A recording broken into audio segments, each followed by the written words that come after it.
So hi, how are you? Welcome back to the big comfy couch.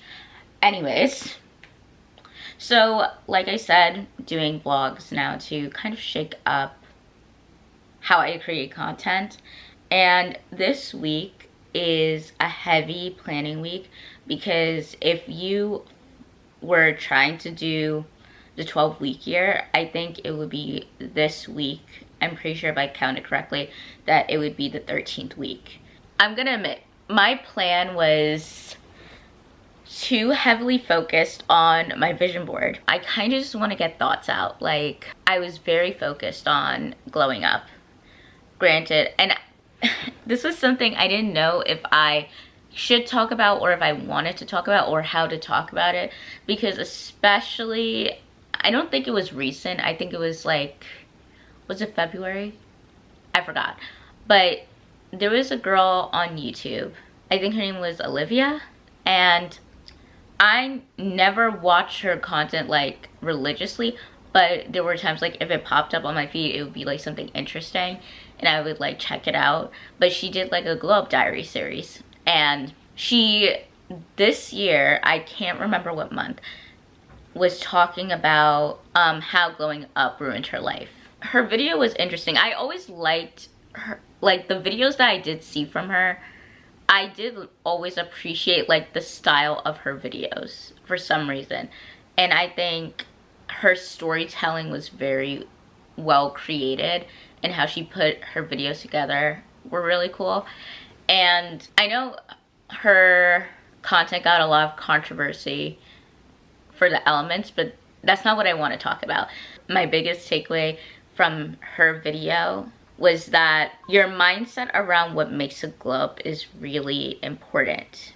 It was just interesting to me because I do think a lot of her glow up was, I guess, her ideal version, and what her ideal version focused on was heavily like her physical appearance and stuff like that. And I'm not gonna lie and say that physical appearance in terms of trying to glow up isn't like super important, because I do think we all have our own points of confidence. And I think when it comes to when you're trying to, I guess, glow up in a physical sense, that you have to know why, and if honestly if it's realistic to who you are. We all have, for example, different structures, bone structures and stuff like that. So even if you pursue, you probably won't look like that.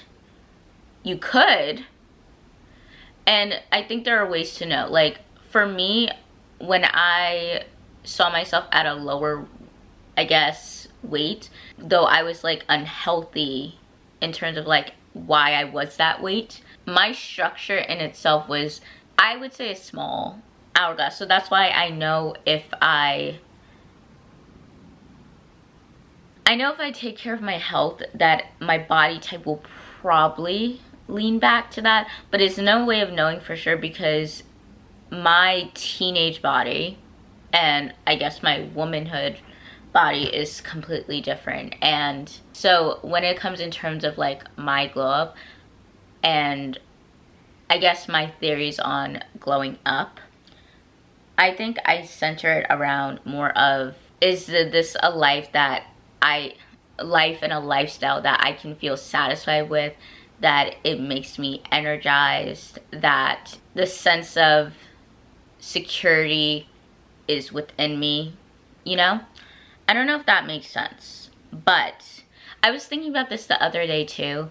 It was like, okay, so in theory, right, if change is the only thing inevitable, does security actually exist? Because when something is secure in terms of structure, like people always have like this idea like security can come from external things, but I don't think security comes from things, because things are always ever changing. But security is something you have to make for yourself and decide what that is, you know? And for me, I think my biggest sense of security is when I'm trying my best. I'm trying to make that a point of security, because I don't think trying is something that I ever stop fully doing. Unless it's a point of depression, then I know, like, okay, something is off. But I guess what I wanted to talk about is because obviously I'm gonna probably go through how I'm actually planning and like resources. So I am gonna give a sneak peek, but this is the book I read last time.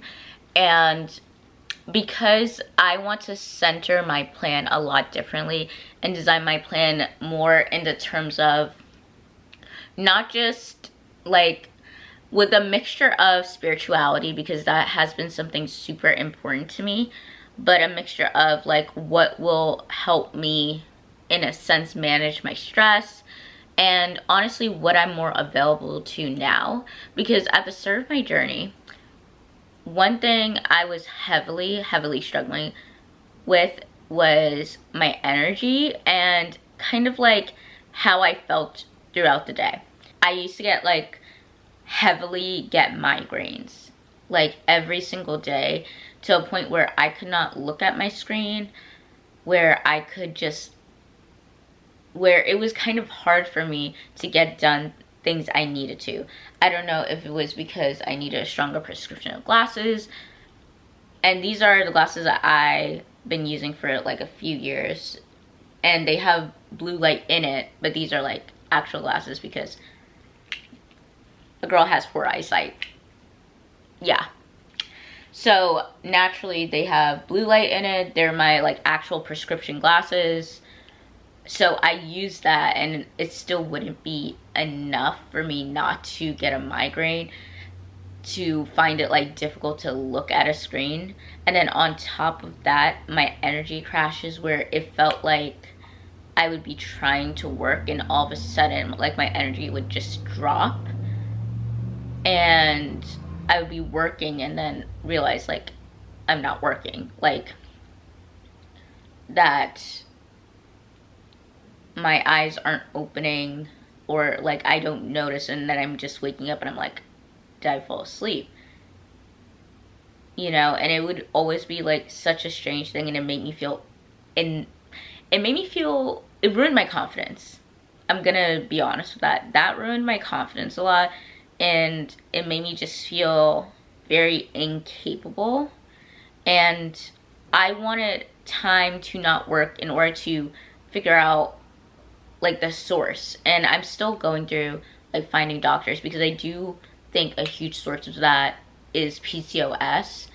And I don't know if it's just like things hitting me at once, like because of how I functioned throughout the years. And it's like, and that's what I was reading about in that book, and how your body knows your level of stress, and how it does get to a point where it can like crash you. I want to design my new plan centered around that book, centered around, the other book is called Lunar Living, and using like moon phases and also astrology to plan out things.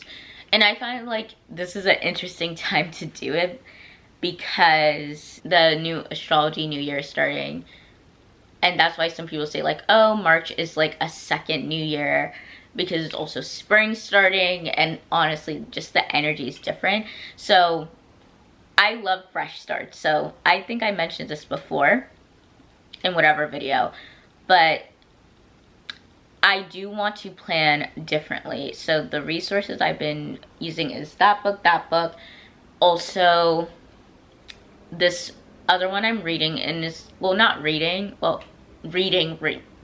Unpopular opinion, audiobooks are still reading, but it's a different form. And I just think like sometimes I prefer audiobook form for specific books. Like if it's like self-help, it's easier for me to take notes and listen than it is to like look at the book, go back to typing, look at the book, go back to typing. And it's like, yeah, because not only am I trying to like have the information so I don't have to keep going back into the book, but also like design templates and things like that.